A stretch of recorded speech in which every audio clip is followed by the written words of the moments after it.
I would ask Jay sir to take the proceedings forward. Thank you, Vishala.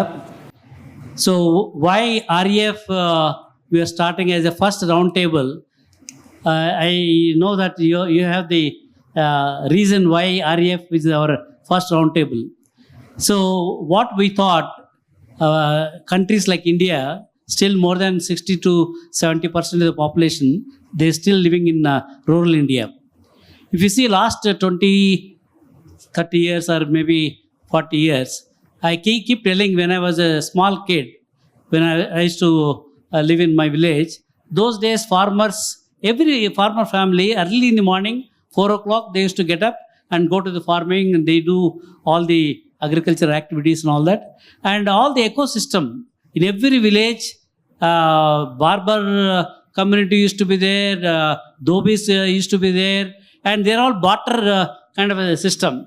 There's no, suppose the dhobi comes and all, we not have to give him money instantaneously. But whenever I produce some paddy or this thing, that time few sacks of bag, they will get it. That kind of a system used to be prevailing. Priests used to be there, temple used to be there. Today, I constructed some temples in my village. Temples are there, but priests are not there. So the same thing, you see the ecosystem. All of them, they left the villages and they've gone to the cities and urban towns and all that. So when I was trying to do organic farming in my village, I sincerely tried with my whatever the might. I spent a lot of money thinking that I'll be able to do a successful organic farming, including my government journey. So I left the government and started Portal Player. We took the company public, NASDAQ, and sold it to NVIDIA. Then second company, Talent Sprint. Srini was one of the investors in the Talent Sprint. And that also recently we sold to National Stock Exchange. And the third company, which is agriculture company, I miserably failed. Then now I started donating those lands to such site trust and all that, so that at least they will do some meaningful activities there in that land. So why I failed? Mainly because of the labor shortage. So particularly for vegetable growing and orchards and all that, you can't automate those things. You have to depend on earlier we used to get labor from other states. So it seems there also government started giving incentives, sending money to the home, like a salary every month, and all the ration free, everything is free. So for them also there is no incentive to come all the way to South India and work in those farming areas. That's one data point. The second data point, my second brother, just younger to me, he had only one son. He still has. So he sent him to BSc Agriculture. That time itself I told him, no IT, no BTech Computer Science. I'm talking about 15 years back. Do some agriculture BSc, he'll be better off than going to any engineering colleges doing BTech. Whereas my brother's wife was insisting he should do BTech Computer Science, but somehow I convinced them. Finally, he did his BSc Agriculture from Engineering University in Hyderabad. Then afterwards, he went to Netherlands, did his postdoctoral in the Wageningen University in Netherlands. Then he came back. He wanted to become an agri-entrepreneur, and his parents wants to get him married, and no parent was willing to give their daughter to him because he is in a village. He wants to do some agriculture project. Though he is very well qualified, they got a lot of lands and a big house with 5 acres campus and all that. But he was not getting married. Finally, I had to request one of my friends who started Jama Botanics, if he's here, Mahesh. So I requested Mahesh, why don't you take him as a co-founder so that he can come to Bangalore. Afterwards, probably he may get married. The moment he went to Bangalore, within a month's time, he got alliances and finally got married. Now he is very well settled. So the reason why I'm telling this story, all the people who wants to do something in the villages, they failed. They all went back to the urban areas and all that. With that, what is happening in the villages? Villages, all kinds of drugism, alcoholism. They don't have any other work to do. So obviously they will go to internet and go to the wrong sites and all that. They're polluting their mind, polluting the body. And if that continues, for a few more years, maybe another 5, 10 years and all that, I don't think, the whatever we are calling as demographic dividend for the country, that will become demographic disaster. Because how long government can keep on giving money to them? One day they have to stop when there is no revenue. When they stop, these people, they don't know what to do because they become so lazy. They got accustomed to taking all the free money and all that. You just imagine 10 years fast forward, what will happen to the rural India? That will be disaster. Whatever happened in Bangladesh recently, that kind of revolution may come from the rural India. And whatever good things that we do in Hyderabad and Bangalore, if some thousands people or lakhs of people, they come and do, whatever we have, they will take away because for their own existence. So for a high dense population like India, we cannot leave our rural India neglected. Already we are neglected. I think we have to follow Mahatma Gandhi's principle. He wanted to empower the rural India. Then only rural, urban, there will be proper connect will be there. Then whole country will be a sustainable and successful nation. So that was the idea why we thought of having this important roundtable called Rural Economic Forum. We want to empower the rural people either through the startups or through the whatever the agriculture mechanism, whatever they produce. We have to make sure that they are able to sell the products in the global market or Indian market and all that. Once they see that that kind of a success, maybe instead of going to the other route, probably they will all come into this kind of economic activity. Then automatically they will start looking at. So that was the idea. We created one REF organization in Bangalore last year. Then we submitted a proposal to Honorable Prime Minister. See, I know Srini Raju must have attended many Davos World Economic Forums, and K.S. Raju Garu also, he must have attended many. I have not attended, but I don't know what happens in the Davos World Economic Forum. I don't know. But more important, I thought Rural Economic Forum is more important than the World Economic Forum. If we can create a Rural Economic Forum, all the world leaders should come here, whatever the 17 Sustainable Development Goals of United Nations, and they have been talking about it for the last so many years. Nothing has happened. So at least we thought that we'll pick up some of the 17 Sustainable Development Goals of United Nations and pick one or two and experiment in India and see that all the SOPs are properly designed and all that. Then we can take it to the next state or next country so that this can be replicated in other places. That was the idea, and we requested KPMG to prepare a report on that. We recently had a meeting with Pemasani Chandrasekhar, Dr. Pemasani Chandra, who is a rural development minister from Andhra Pradesh.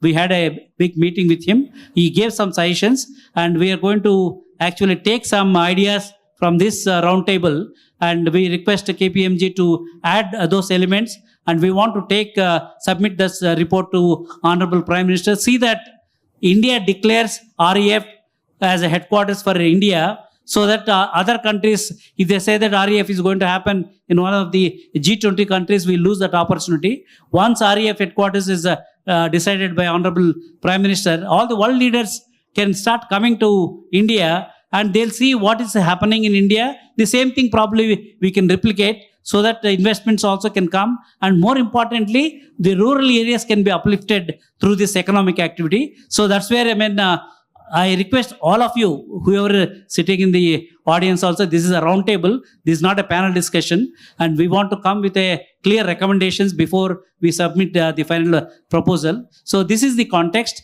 Now I request each one of you who are assembled here, and also from people who are in the audience also, can give your thought process. What is doable?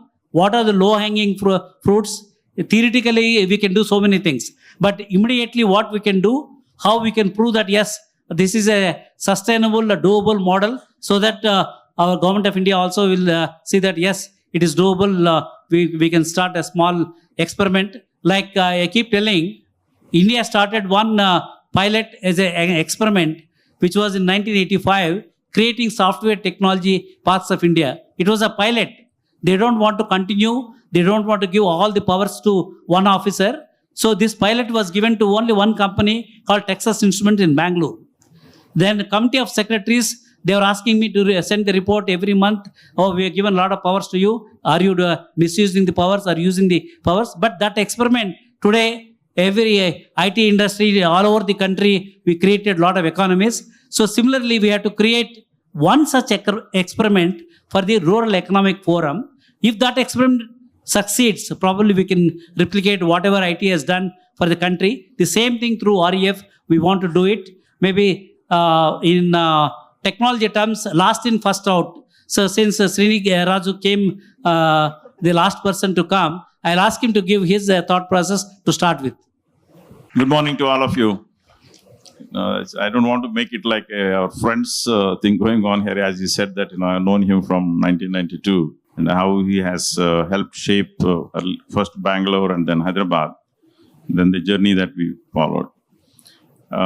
So my observations, let's look at the Indian economy as primarily into three different categories. Actually, there are four of them, but one is agrarian economy, other one is manufacturing economy, the third is the service economy. In service economy, again, there are two parts. One is Bharat, the other one is India. So very often we tend to mix them up. We just say India means everything, isn't it? I'm just only to make a point, I'm saying it. The Bharat is that 1.2 billion people who make less than 15,000 rupees or to whatever that 144,000 rupees per annum average. And India is what, we combine Mukesh Ambani, Adani and all of them and say that we are doing very well. Okay. So that's about 200 million. This is a reality of life. So when we talk many things like the other day, if you saw the speech by the Prime Minister for the NRIs in New York, that is all for the 200 million Indians. Okay. So people like us, I have been to his house quite a number of times in Anantapur, and we all come from the first generation people. His father was a teacher, but my father was a 3 acres farmer. 3 acres my father had when he started his thing. And at that time, they were able to send the child to school with 3 acres. So I'll give a small example for you, not to criticize anybody, small example to you to drive the point. 40, 50 years ago when I was in the village, somebody has 100 acres of land, he was considered to be a very rich man. Somebody who has 1,000, they were considered to be jamindars. Now, let us compare today 100-acre landlord, 1,000-acre landlord with a job here. The income out of the 100 acres is 25 lakhs rupees, approximately. Little bit more, little less, as 25 lakhs. That's the salary of a startup engineer here from IIIT Hyderabad. And 1,000 acres multiplied by 10, 2.5 crores. If there are any professionals around this thing, it will be salary of that professional. The CXOs. So what happened? What happened is that we created these two societies. The larger part of our population, which is agrarian, we kept them poor by keeping the food prices low. Everybody says, no, food prices have to be low, so that all the money can be spent for telephone, TV, Netflix. That's why these companies become trillion-dollar companies overnight. They're not becoming just because of that. Because the money you give 4,000 rupees pension to a family in Andhra Pradesh, first thing they do is they have to pay 300 rupees or 320 rupees to the telecom company, otherwise they'll disconnect it. The second thing is they have to pay to the TV fellow, otherwise they'll disconnect it. Then finally, how much they're spending for food? Almost nothing, because they get free rice also, 5 kilos. So as long as you do that, saying that food has to be free, we are going to keep, by design, we are going to keep half of our population poor. That's the reality of it. So we keep talking with the lawmakers saying that, why people have to pay so less of their income on the food? Let's put it up slowly. Overnight we cannot do it. If you don't lift that thing up, they'll remain poor forever. And then, like he said, his nephew, the same problem will come. Nobody will do it. Of course, people still live there because not all of them can come here.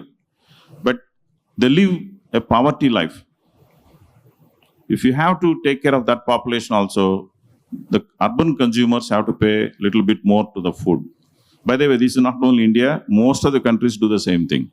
The poorest of the people in every country is the one who is actually producing food for all of us. Okay, it's just a conflict, it's a kind of a contradiction of life. Now, we're saying that, okay, fine, how do we uplift their incomes? A lot of people worked on various things. He has also given a lot of examples kind of thing, all the way from we say that we'll grow, the crops that give higher higher income. We do the food processing units. We do this, we do that. Some people went all the way into saying we'll create a rural shoring kind of thing. We set up actually service, low cost service businesses there so that remotely they can work. It's all nice actually. I have seen some people have done wonderful jobs around it, but that's not sufficient. So all that I say is we need to be very realistic about what is feasible, what is not feasible, and see then we try to find the solutions for it. The solutions for quite a few of our problems that we have today, the higher end of it, which is a technology, AI and all, yes, there are challenges there also, but we will find, the business people find solution for their business people, the well-educated people find solution for themselves. It is the middle one which has not happened. That's, as I talked about two of them, that is agrarian, service, the manufacturing. The manufacturing, all these, the hard work of Mr. Chaudhary and all of them, $200 billion exports, every month we send it to China. We import everything. Probably if you see here, most of the things must have been imported here. Because we make very little here. There's a reason. We started 10 years ago saying we'll do Make in India, didn't work out. We'll say Atmanirbhar, didn't work out. And I looked into it. It's not, I'm not talking from general thing, and Mr. Chaudhary knows that I have funded another thing called Sri City, those of you who would have heard it. So we do that as an experimental place. It's really the farthest place you can go in Andhra Pradesh. From Hyderabad is the farthest place you can go, fully neglected, reserved constituency. So that's why we were, but good thing is next to Chennai. It's just the bordering with Tamil Nadu. Then we started learning a lot of things there are 220 companies today from 30 countries. So we have data. What works, what doesn't work for these kind of things. What I have realized talking to them is very interesting how you think. Somebody I met there and said, why didn't you make in India instead of making some of those richer economies? They said, we have already invested there in CapEx. We can't move it. But if you make CapEx, we'll move operations. So these are the challenges. So we reached out to Government of India. I said, slogans won't bring business. Please. They're all business people. If you just say that, please come and invest in my state, please come invest in my district, they're not going to do that. They want to see the value for that. What is that you're going to get it? So we should have done a hand-holding. Like any business you're all running, isn't it? $1 billion will have a president, vice president, very structured to achieve that. So we were suggesting to the government that every $1 billion we import in consumer goods, I'm not talking about capital goods and high-tech, just talking about consumer goods. You make an officer in charge of it and ask them why it is not happening. What is that we need to do to make it happen? Finally, with PLI scheme, we have semiconductors happening, isn't it? That's because somebody focused on that. If we focus at the Government of India level, which has to happen there, state governments, all their money is gone into that scheme, this scheme. There's no money available, please. It's only Government of India, because they're also saying our money is also over, but luckily they can print it. State governments cannot print it, isn't it? They don't have it. They have to stop it at some point borrowing. With the Government of India, they have a little bit more leeway. So if they focus on each of them, like what we are talking about it, then start.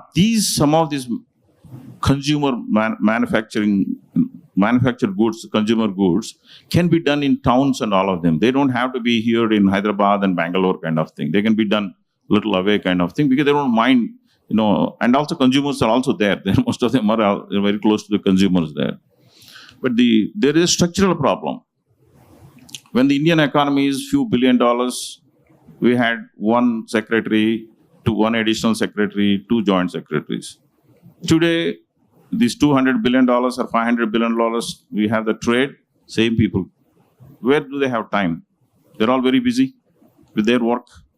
Half the time they get called by the bosses into the meetings, kind of thing. So they have not yet resolved the issue of structural issues. It's to be able to focus. And my personal belief is that if you focus like we have done in other things, he gave an example. They focused on saying, I want to make the IT work in this country. They said, go figure it out, thanks to Mr. Vittal and the people that existed then. So then they came up with various suggestions, and all of them, it has happened. And I have seen myself few of them. In 2014, we suggested to the government that cell phone manufacturing is not happening in this country. You know why it is? The duty on the imported phone was less than the components, which we normally call it as inverted duty structure. So we went to the government, represented to them, they fixed that problem. Still 10 years gone, we still only assemble. We use a wrong word called manufacturing. It is actually assembly. No manufacturing has come to this country yet in that segment also. Though we say we are exporting iPhones, it's actually mostly they're all made in China because America is putting some restrictions there. They bring to India, do little assembly, export from here. So it's kind of circumventing some of the other issues. But a time will come that we have to start making the components and all of them in this country. So there's still a huge potential, but it all requires the focus. So now I request Dr. Nimagada Ravishankar from New Jersey. Though he's from Krishna district, I adopted him to Anantapur districts. So I attached Nagabhushan Razu, who is doing a lot of rural development, rural innovation, rural startups. So I attached him. Can we create any success stories in Anantapur using Atal Incubation Center, where a lot of agri and rural startups are this thing? So what is your experience? How can you think that we can create quickly few examples of success, low-hanging fruits? So first of all, thank you so much for having me on this roundtable. The main challenge in the rural places, as I see, is the lack of engagement. So lack of engagement in terms of identifying the problems can be their own problems, or the problems can be the Bharat's problems, or the problems that could be of international domain problems. So it would then lead to a question of how do we provide mentorship, how do we provide a structural thought process, how do we give a business wrap around it. While Srini Rajugaru said that some of the manufacturing and some of the larger opportunities, if we can approach it from a very small components of problems that we can really solve. For example, building water reservoirs, or some kind of building banks to the canals, or cleaning up the canal fronts, kind of things. These are not the responsibilities of the governments. In the times that you mentioned, that when we were all children, government was not doing all this. These were all done by the cooperatives. The kind of cooperation between the members of a village were very different, but that kind of a fabric was broken as a result of the urbanization. I think we need to really go back to building that kind of a fabric, that kind of a mindset. And we need to give a business and opportunity and problem solving to the youngsters who are really coming in. The youngsters don't have the same kind of factional issues that had in the transitional times. But the younger people, they want to really solve problems. They want to learn things. They want to really build and set up. Once we can address some of the capital side of the issues and investment side of the issues, which is an external intervention and assistance needed, but from an operations, from a skill sets, from enablement, there are a lot of things that are possible. The good and bad news is a lot of this industry and technology, global recession, there is a lot of mid to senior management is going to be very obsolete. So that there is going to be a problem of employment from those places. But at the same time, if we can repurpose them to be the leaders, to be the mentors, because they have seen organizations, they have seen the processes, they have seen the metrics, they have seen the productivity. If we can apply some of that to our rural places, it would make a lot more sense to build small and micro enterprises to be able to lift this up. And the problems that we can identify can be varied in nature. They can be agricultural, they can be very basic consumer durables, consumer products, logistics, healthcare. You just take it any different. Sometimes I wonder that we solve many problems for the Western community, but we never thought about solving our own problems. And we under-recognized our problems. We under-invested into our problems. Sometimes we don't even have not seen that these are the problems because we are so conditioned to really looking at things in a certain way. So we have to really take a slightly different approach. Yeah, Ravi, I have, you are mentoring one person who used to work in the Accenture in Bangalore. Now he has returned back to his village and he has got some agri products and all that, but he was not able to scale up. So now you're trying to make him successful. See, the reason why I'm bringing this to you, I see that in the next 5 years, thanks to automation, a lot of people who went from villages to work in the IT industry, all the services industry and all that, many of them are going to be, laid off or we don't know because of the automation. Do you think there is a possibility that we can bring them back to the villages and whatever Partha has done, and that model can be scalable and structured? Absolutely, sir. It is not only scalable, but it's also repeatable in other segments as well. It's not only on the natural farming of agricultural products. Ananta Naturals is one of the companies that I have interacted. The model is great.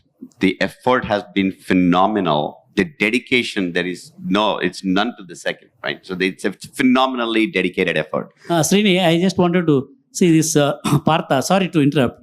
He worked in the industry in Bangalore and came back to his village. He is now growing whatever the organic products and all that. He has got a market because he used to live in a gated community in Bangalore, his friends and all that. He is able to use that network and able to survive and all that. So what Ravi is trying to, you're able to sustain and survive, but there is a possibility for you to go up in the ladder, export them. That's where people like you have to step in.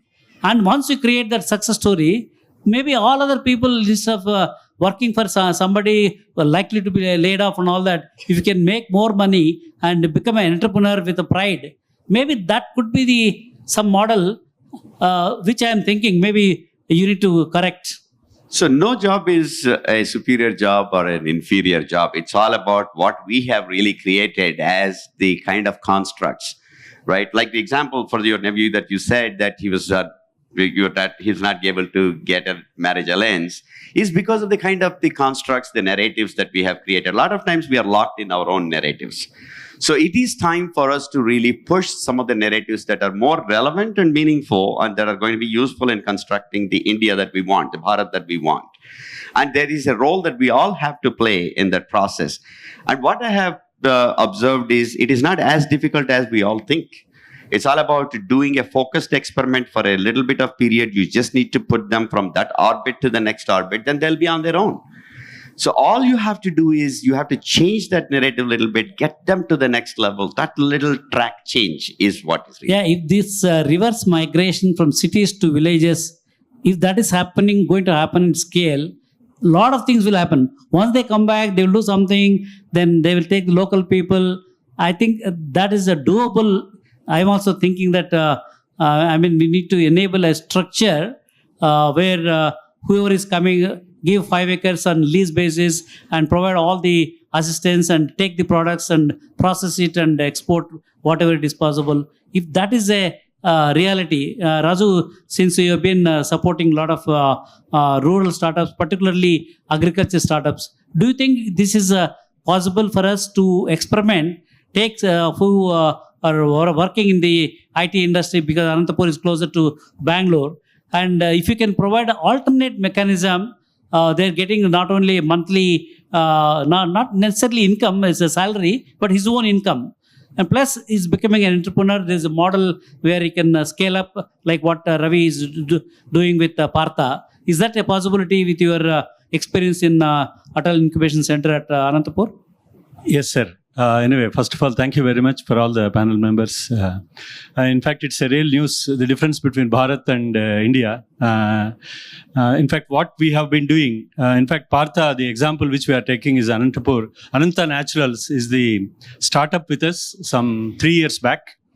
And when we were interacting with him, and he came from Infosys and then Accenture, and then Upanesanpalli is the village, very close to SK University. Where our incubator is there. And probably we told them then, why can't he utilize the opportunity of networking his contacts to sell or whatever he is doing as the agriculture. And then, he concentrated, and then we connected him with a number of mentors. And over the 2 years, and we could not bring him back. The feedback that I got, Mr. Ravi, is he's gone into a loop, kind of a software subroutine, and he's not able to come out of it. And he has to be brought out of that in order. He's comfortable. Maybe he's happy with that. He's happy income. with that. But he required next, if he has to go to next orbit, probably we require. That's where mentoring is required. Exactly, sir.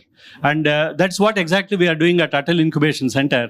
In fact, the very purpose, the business plan which I went to Niti Aayog some 6 years back in 2017, when there were 3,650 applicants for getting Atal Incubation Centers in the country. All the other applicants were, they were pitching for so many startups, so many mentors, so many all these things. But I went with a different business plan altogether, because I am coming from a tier 3 or tier 4 town, predominantly rural population, rural students. And my business plan basically was, my startups will be only little, but I will be sensitizing 50,000 students over a period of 5 years, rural students towards entrepreneurship, and 5,000 faculty towards innovation and entrepreneurship. And 1,500 entrepreneurs who will be really trained on the job, because there are startups coming parallelly on the incubation center. So in fact, this has really caught up the selection committee of the Niti Aayog. When I focused on my model was really, workable. They thought at the end of the 6 rounds in 2018, there was no Zoom, only Skype filtering was there. At the end of the 7th round, Mr. Amitabh Kant, the CEO of Niti Aayog, was telling me, Professor Raju, where is this Sri Krishnadevaraya University? Entire board supported you. And of the 3,600 applicants, they selected only 13 incubation centers all over the country. And Sri Krishnadevaraya University was the only state-funded university in the entire country for that year to get it. Congrats. It is only because of the business plan and the concentration on the rural population, sensitizing of the rural students, because they are there living with day in and day out with problems. That's where the society problems are there. Problems are there in societies, in communities, in municipalities, in agricultural fields, because that's where we need the sensitization to happen. So what I suggest, Raju, between Ravi and Raju, both ours, you need to come out with what are the models. Structurally, we have to give it to KPMG, taking example of Partha or this thing, so that it's a low-hanging fruit.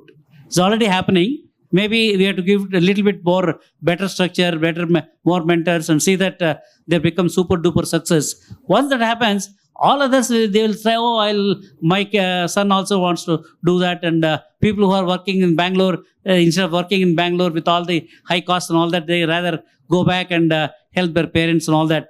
Somehow we have to start that reverse migration at scale. Then automatically things in villages will start showing up, and this whatever the taboo, this thing, people not getting married because of they're staying, all that will become this thing. I think I request both of you to work on that. Then I'll go to Captain Bobby. You have something else? One closing point on this, sir. So years ago, when we all started the computer programming and software engineering, the skills of COBOL and technology and all any languages, they were all to be trained, and companies really spent a lot of time. I was an alumni of Infosys, alumni of Satyam. So I've seen the amount of effort that these companies have really spent in training people. But are we really putting that kind of an effort for the rural folks to be able to solve? They don't need to learn COBOL, but they need to know how to use an internet, how to use ChatGPT. These tools were not available before. Now they are democratized. So we are at the Amrit Kal. We are at the golden moment. So we need to really look at the tools as the tools for the rural and the people who earlier otherwise erstwhile didn't have an access. That's number one. Number two, The automation is eliminating jobs from the traditional corporate, is reducing the need of the real labor.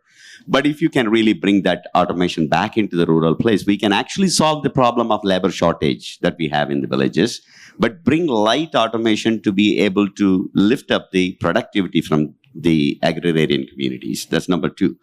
Number three is what Professor Nagbhushanam said, is the sensitizing. The sensitizing from an incubation center is a great example. I spent a lot of time with Dr. Mauly to understand the historic work done.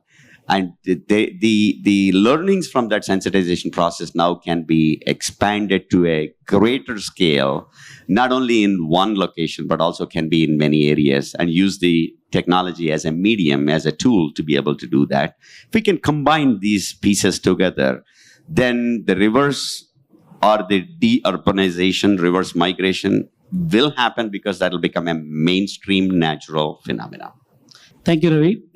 Now, Captain Bobby, since you came from Adilabad, from a small tribal family, then became a commercial pilot, now you are helping all the northeastern states, working with the chief ministers and trying to do something. What do you think it is workable to help those northeastern states? I know that many of those girls come all the way to Hyderabad to work in spas and all that. I feel very bad about them. They are very good communicators, very good looking, but still they do all kinds of these things. Is there any possibility for us to focus on northeastern states and create some opportunities for them in their own states, instead of they traveling all the way to cities like Hyderabad and all that, so that you can create a rural economy and also they can work with pride? Yes. Are there any such opportunities that you are suggesting to the chief ministers of those northeastern states? Thank you, sir. And definitely when we talk about rural economic growth, it's not only in Northeast. The whole nation today's date requires this. And for this, today, sir was talking about reverse migration. Reverse migration is possible when reverse learning is happening. Reverse learning is happening only when the bureaucrats in the top level, the policy makers, the regulator makers, don't make the policy based on their expertise. They should make the policies based on what is fit for that particular state, because every state, every district has a different occupation, different culture, different mindset. So this is it's not an easy task as we talk about rural development. But yes, to be very open to you, sir, before I could say something today, I stand over here and share a dais with Srini Raju Garu, because he was the one who mentored me to be a pilot for my aviation. Oh, fantastic. And I'm really, really thankful for Srini Raju Garu. Thank you so much, because today, not only I'm helping myself, I'm helping a lot of people to become pilots, and also with the mentoring of Jay Chaudhary Garu, I am doing a lot of awareness programs in terms of startups. So government has a lot of schemes, sir. You talk about Atmanirbhar Bharat, Startup India, Stand Up India, Mudra loans, but these are the policies which are only lying on the paper with black and white. This is not actually reaching the bandwidths, the actual people. So here what ISF can play a role, Srini Raju can play a role, Srini Raju sir, because he is having his SEZ. We have to kind of go identify one district, one product. Because in Araku, I have visited, there's a lot of organic agri products. And I have identified 22 organic agri products. Today, most of the agri products they use for themselves and they just dump it and they go, sir. And you talk about Paderu and Araku. So if at all we kind of create entrepreneurs in the local candidates who has little bit of leadership qualities. We need to see the person who has the knowledge, the leadership qualities. Because when I knocked at the Srini Raju sir's door, he has interviewed me, I still remember, for 30 minutes and he said, I am there for you. So that kind of a confidence gives you the belief in yourself that you can march forward. And that is where ISF and all the organizations and the stakeholders who are sitting over, I expect everybody to handhold one person and make the difference.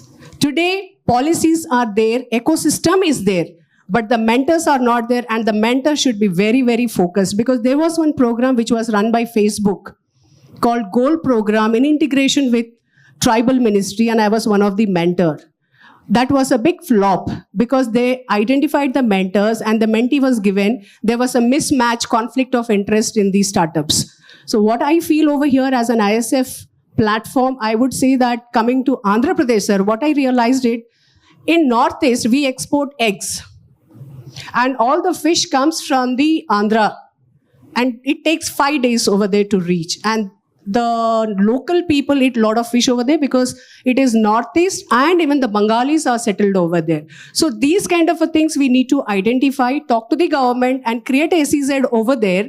We be the command center by creating the forward and backward linkages to them because the major concern is the forward and backward linkages and the capital capex. So now, in order to start a small SEZ, we can use of the Mudra loan, which is up to 20 lakhs right now without collateral. So in integration with the government, in integration with the ISF, SEZ stalwarts and the industry stalwarts, they can recruit or ignite by giving the awareness program, identify the first batch. Automatically you will see, because today I come from Adilabad, Dandepalli village, and there is one village called Dharmapuri. They saw my article and one day I received a call saying that, Bida na koduku kuda pilot chestava ani. And today, that guy is flying with Air India and his first wings, when he was wearing, his father said, call Bobby Akka and tell that you have become a pilot. So this is the satisfaction we all can have. But we need to be really true to ourselves. We need to be honest with what we are doing. So there is everybody involved. It is an ecosystem. One person cannot change it. And to be a change agent, we need to work like a team and we need to change our attitudes. Because from the rural people, there are a lot of challenges. Generally, we make judgments. अरे इससे नहीं होता है. आप क्या करोगे? Aim चेस्ता हो. Aim idea सुने. See, he might be having a wonderful idea. See, today, in aviation industry, after flying, I know that by 2030, you need 100 simulators. And each simulator, it costs per hour $500, and in a year, you kind of log in 7,000 hours. So you can calculate what is it. And if at all wear and tear for one simulator, you can have 3 to 4 simulators where buy one, get one free comes for you. So there is a lot of inside, if at all you literally see. But what is happening? We are only kind of talking about connecting the Tier 2 and Tier 3 cities, but we need the talent pool ready-made, like, over there. Sir, in Sri City, I have one suggestion, sir, because as you are saying, there are 200 companies who are already manufacturing over there or who are into the service segments. Each manufacturing unit will definitely need a raw material or something. So if at all we can identify one segment from the bottom of the barrel people and connect to them, and they'll be supplying as a small agent, as a small vendor, the journey starts. You are creating a mindset. You are seeding them. And then we need to kind of bring in a lot of awareness program, because when I was a kid, my dad used to say, kuch naukri kar le, shadi kar le, and then sit at home. Because this is what we've been taught in the middle class and the lower segments. And rural segments, 70% of the population comes from the rural segment. So right from the childhood, we've been seeded that you study engineering, you become a doctor, or you study engineering and you, based on your professions, try to get a job, and we feel very happy, we get married. But when you talk about Ambani's kids, when you talk about Wipro, Premji's kids, they don't work. They are never kind of given that kind of a mindset.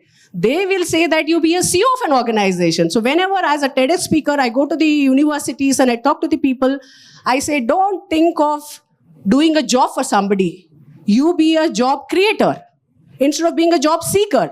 So that's where the mentality, the mental status of a kid starts reviving. So it is a continuous journey, sir, and definitely we can do. ISF is doing only that.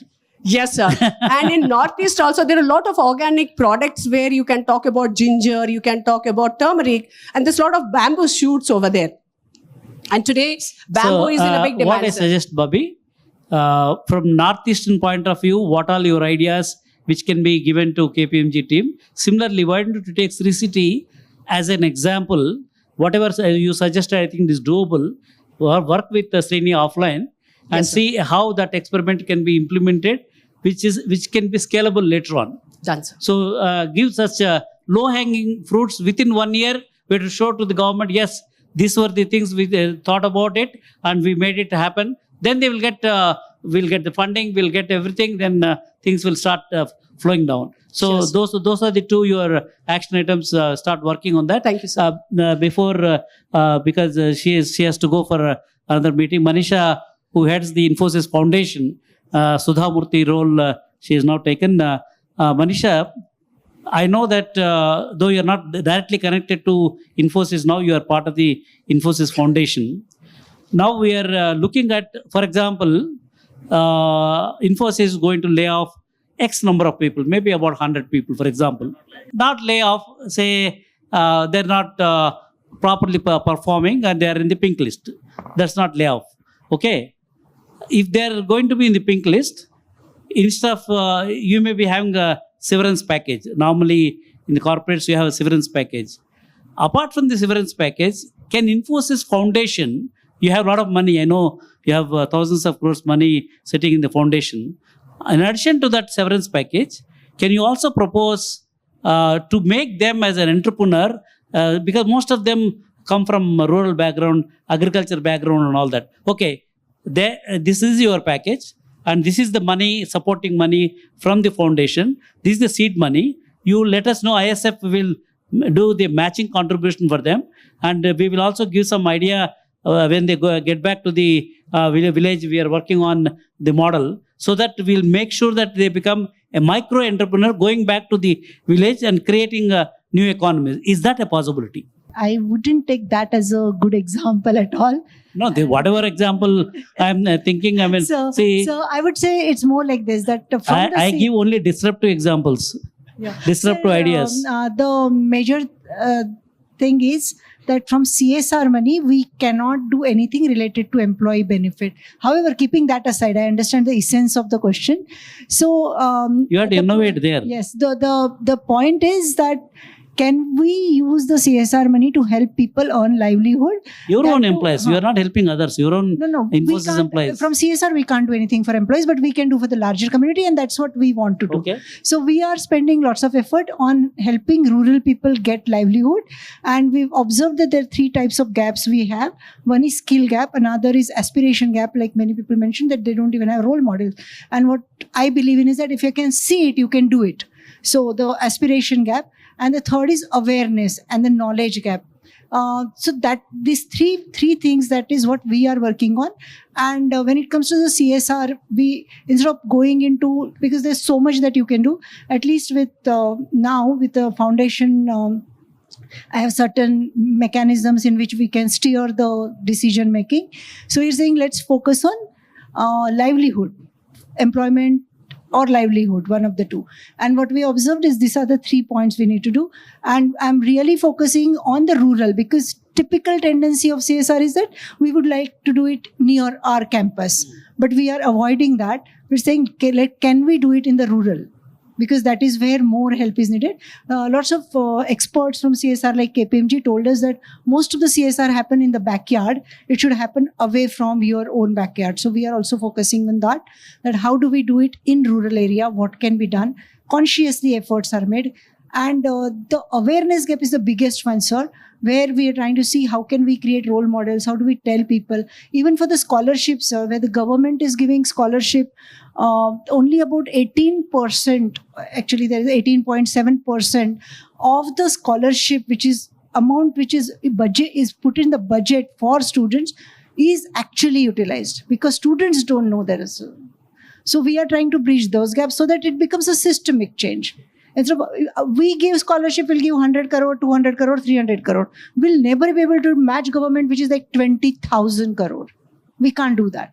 So we are trying to work on such gaps. So if when the KPMG report comes and we understand what are the gaps where we play, we call it working with the system and bringing in systemic change. Instead of doing my 1 rupee goes to one person, no, my 1 rupee should multiply by 100 and help. That's what we are trying to do. So that is one aspect. And another thing which I wish it is documented somewhere and we do something around that is whenever there is they say that rural people, I actually ask this question to people, why are people poor? Because everybody can work. And we have great examples of people from anywhere can do anything, especially in India. So they said people are poor because, by the way, I was having a conversation with a person from MIT and Harvard, and he works in Bihar in the social sector. So I asked him this, that why is there a reason? Because work is available for everybody.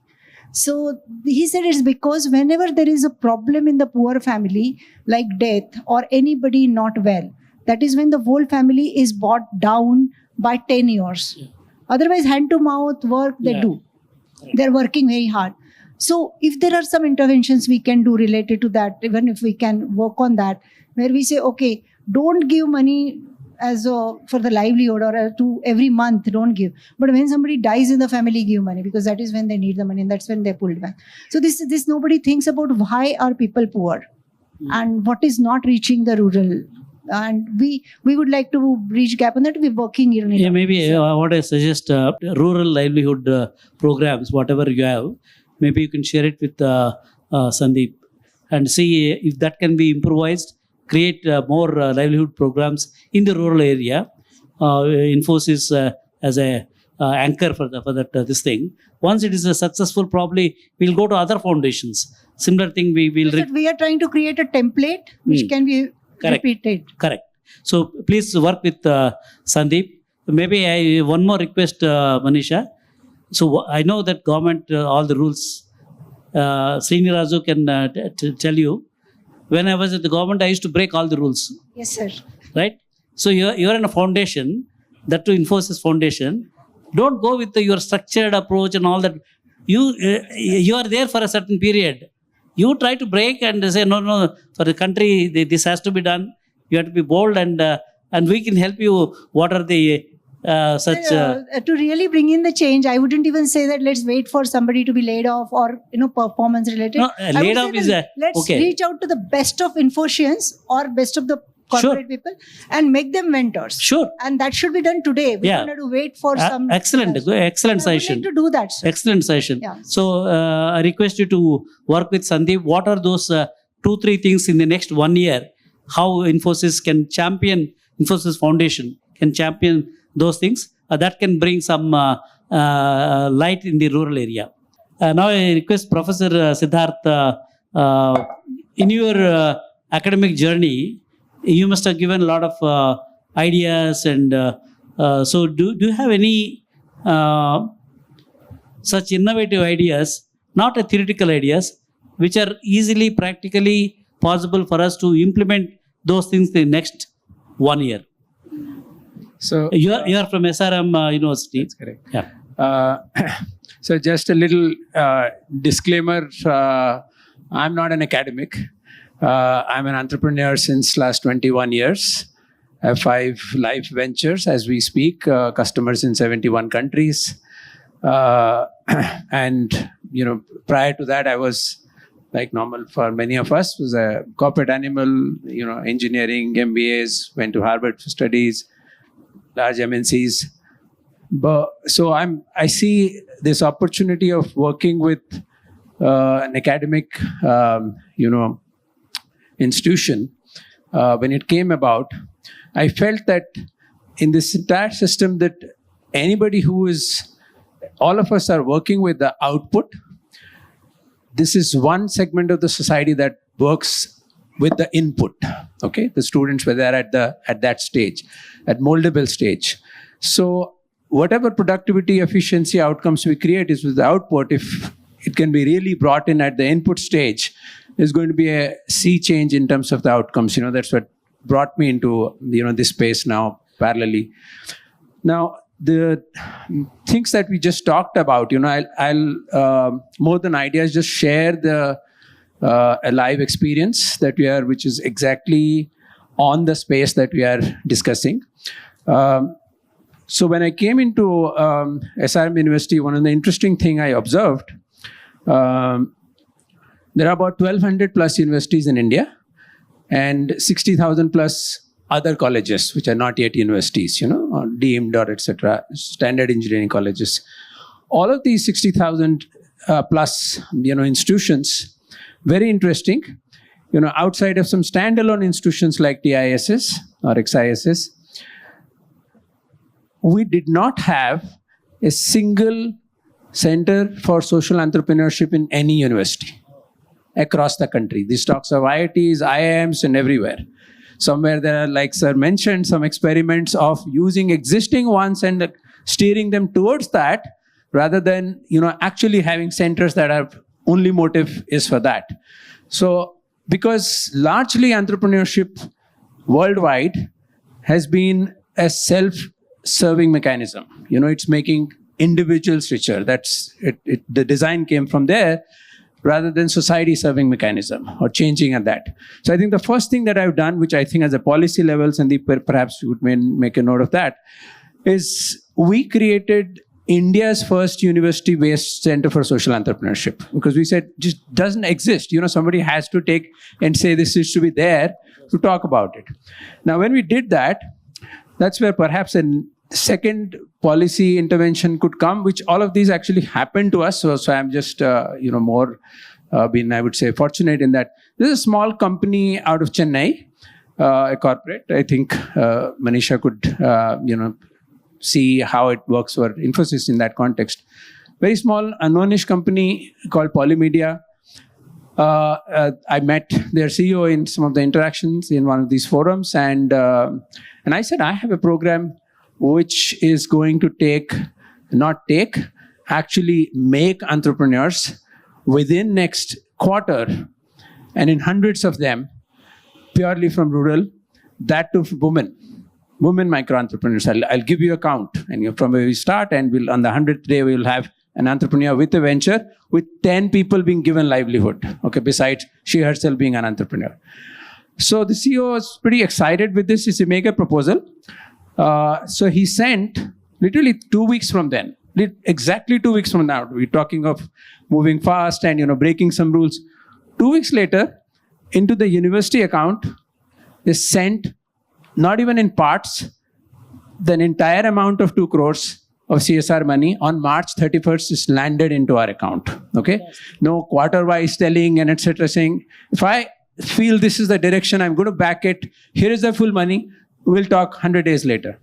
So today where we stand, I just came back from the 6 months review, which I did, So the program in this 2 crores, I just give a little math here because all of us can almost participate in that math. 125 micro-entrepreneurs we are creating. These are rural women. These are women, of course, they do not know English. So we created a tool in vernacular, in Telugu. And so this tool was particularly designed, and this is a tool long back, I had worked when I was at Harvard, to map entrepreneurial potential among, university graduates. But I said, we need to flip this. It has to be repurposed, remade to map entrepreneurial potential among rural women, because their mapping is different. I will not be asking them standard questions like that. So through this tool, we did mining. We captured around 2,500 of these women, and all of them had a first level pre-incubation sort of program. There's a boot camp created for them. Subsequently, we said, it has to happen parallelly for them. An incubator, an accelerator, these are all urban constructs, so to say. I have to fuse them together. On day one itself, they have to think of how to accelerate while incubating. Put all of this together, and 30 days later, the ventures got created. How did the venture got created? You were mentioning, for example, sometimes do you have ideas, they ask. And they get discouraged. They think, I don't. I said, well, you don't need to have ideas. Here is an idea pool.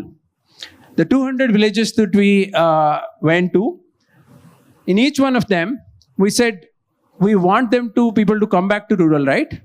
When they come back to us, if I go back, my wife is going to have the biggest concern is their child care. Okay? My parents are going to have biggest concern is their elder care. So very simple.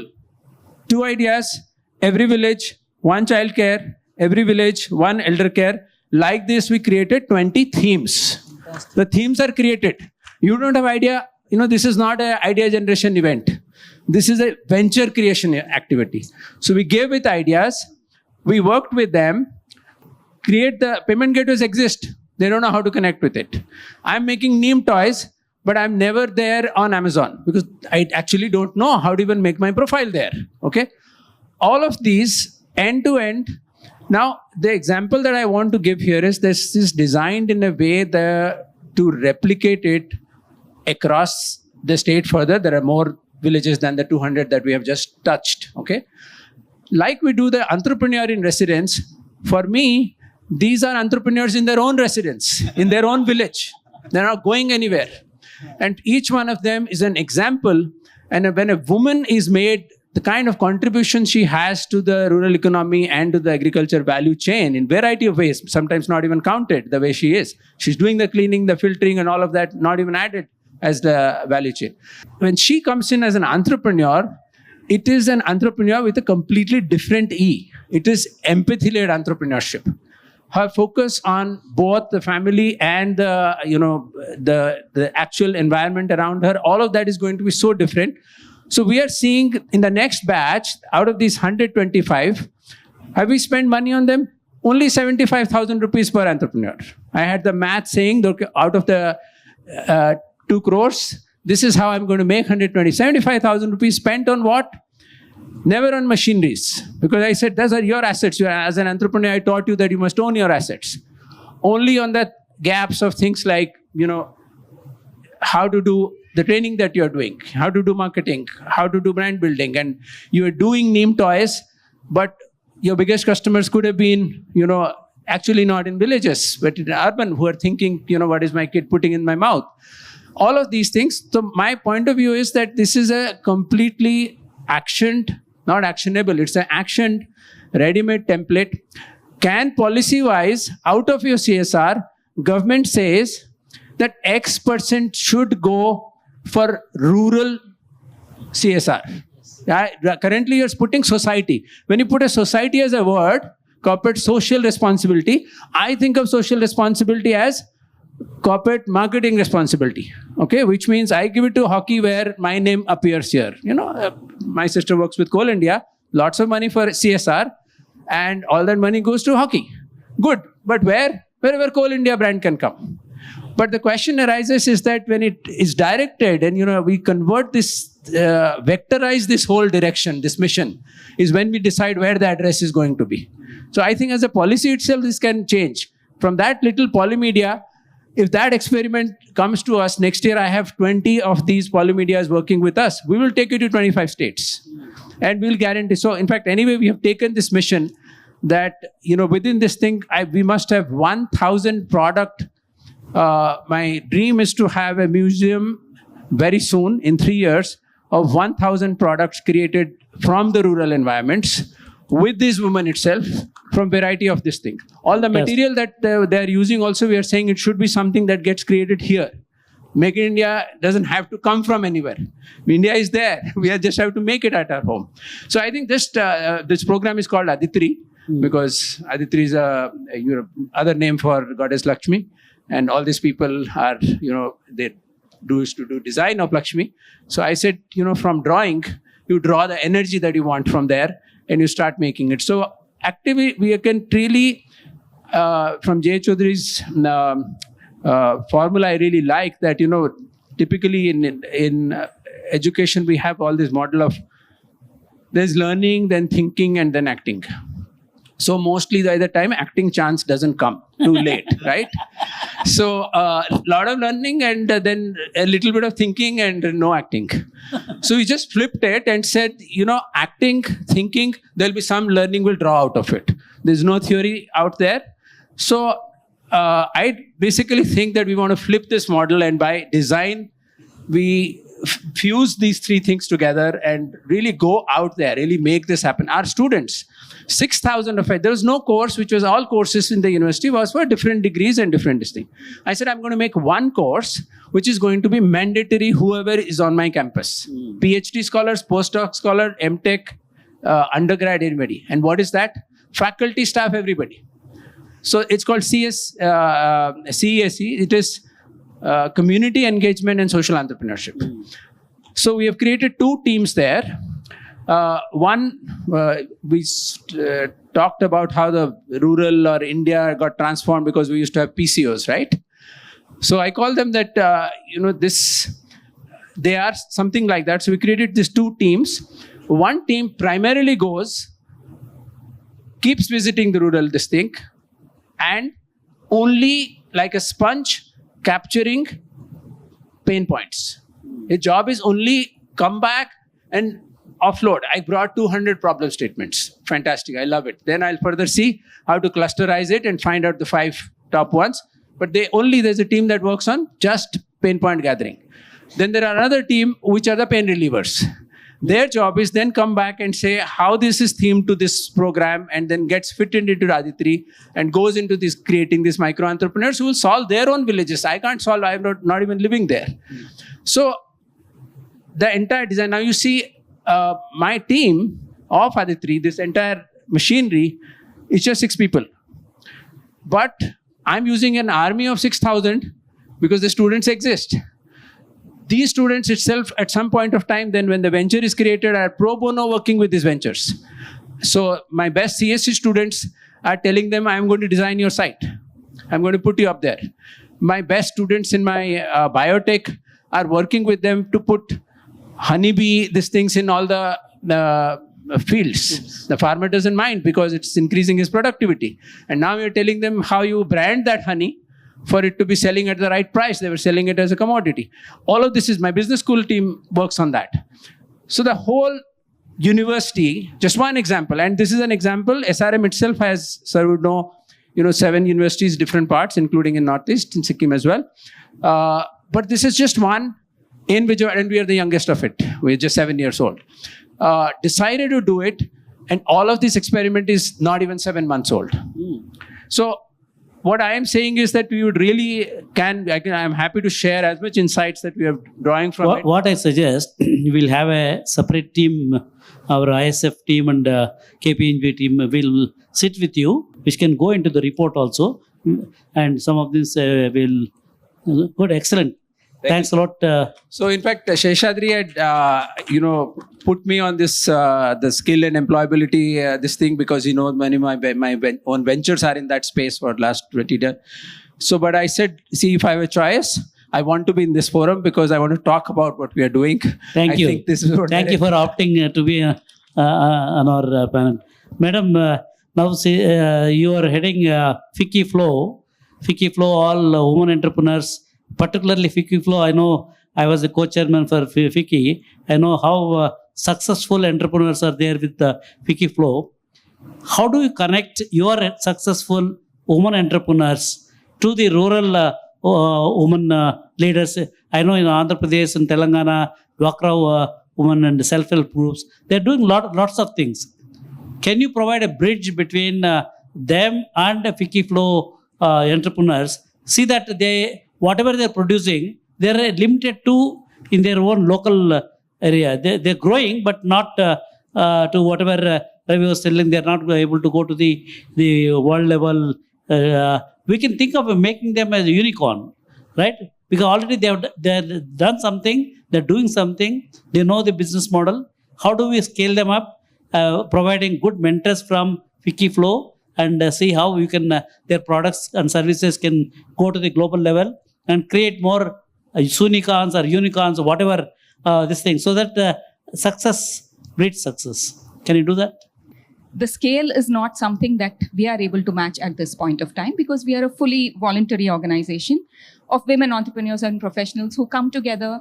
We give our time, we give our expertise, and ultimately it's a little part-time, right? So though year on year we are trying to do something, sometimes what happens, the consistency. Where there is a will, there is a way, madam. So that's what I'm coming to. I will start with some use cases that I have seen. Usually our tenure is for a year. So in the last 6 months, what I have seen, we wanted to upskill some farmers, women farmers. Our focus is mostly on women, almost always on women.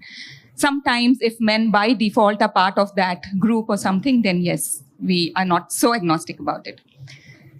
So we went to this village in Rawalkol, Mechal village, and we tied up with a Dutch seed company and said, can you, skill 100 women farmers in modern vegetable farming techniques? They said, yes, we can help you. And we were ready to fund whatever it took. And so then the team started visiting the villages. And first of all, we thought we'll bring a whole group together and then we will talk to them. Not much traction. Then we said, this is not working. Let's do one-on-one. Okay, so we started going to villages. We started going to the headman in the village, asking them to gather some women. In one of the smaller villages, 2 women came up to us and said, see, we know some amount of farming. We don't know what you're talking about. Obviously, you must be talking about something further than this, right? So we said, we are talking about modern vegetable farming techniques. It's like internationally approved techniques and all that. Then said, okay, but we are growing what we are growing. What is in it for us? So we said, you know what? The real USP is we are training you to be trainers. Okay, and that got their attention. 2 women farmers, one was young, one was oldish, one is in her 50s and one could be in her late 20s or something.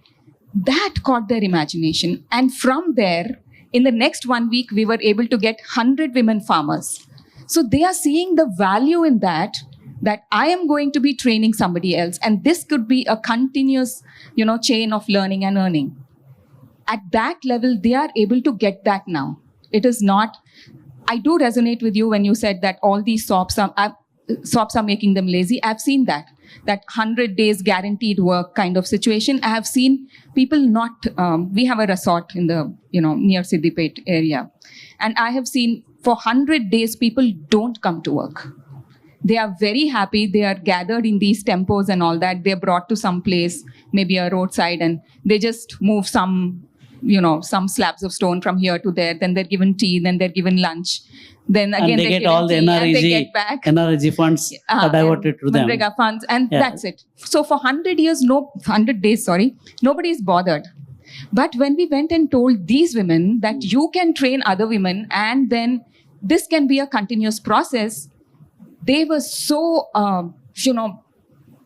they're very enthusiastic after that. So now, unhindered, that project is going on, and we'll have a first product showcase on October 21st and 22nd, where we are expecting the ambassador for Netherlands to come and visit. And that is a success story that is palpable, that is on the ground, and we are doing it.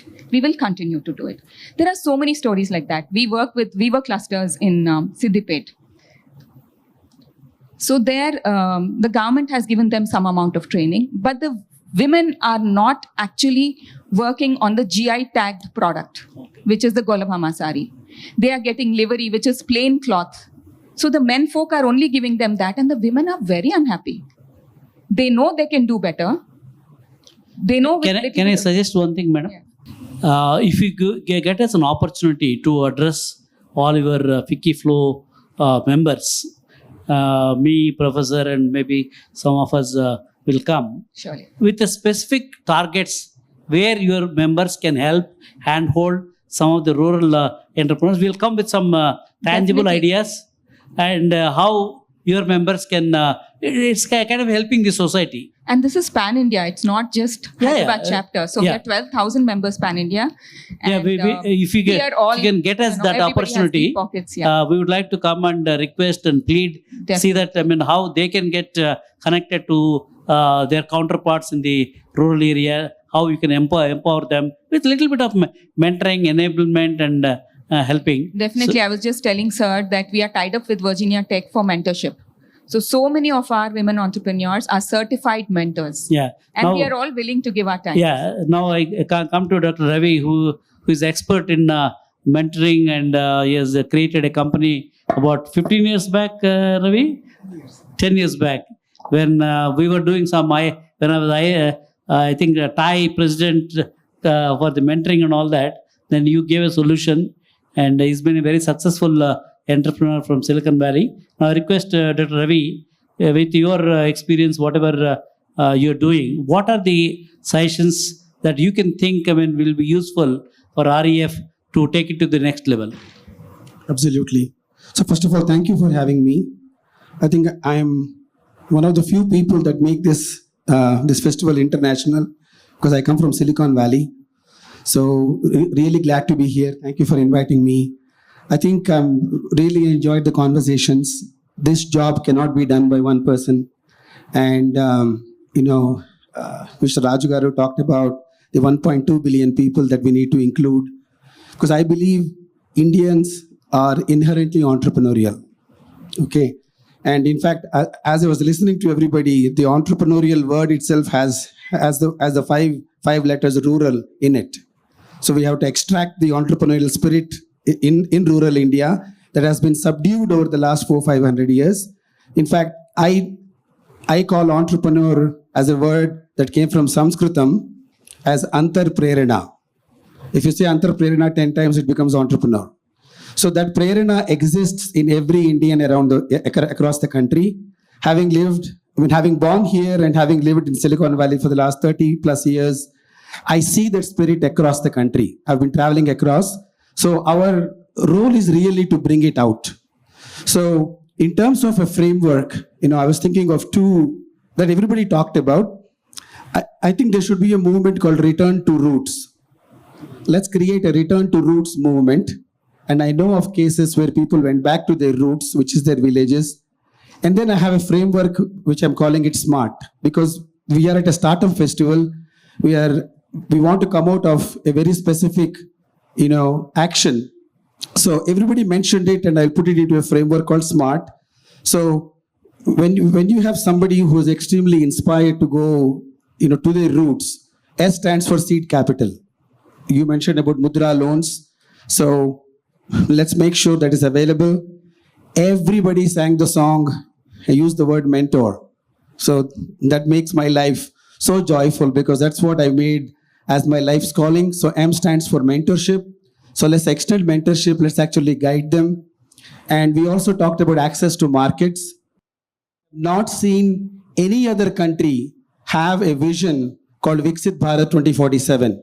In fact, I'm visiting India to actually work on that. And on Independence Day this year, we launched a new initiative, which, Bobby, you mentioned, each one of us cannot do it. So we launched something called Amrit Kal Mentors. Indians within India. I see so many retired professionals. I'm an IIT alumni, did my PhD in Michigan. And there are so many Indians that say, what can I do for the country? When Mr. Modi ji was in New York, every Indian got excited. How can those 200 million really empower the remaining 1.2 million people, 1.2 billion people? So Amrit Kal Mentors, I invite you all to sign up. It is essentially what everybody talked about. India has money. And Sri Rajaguru said we can also print money. So money is not the shortage.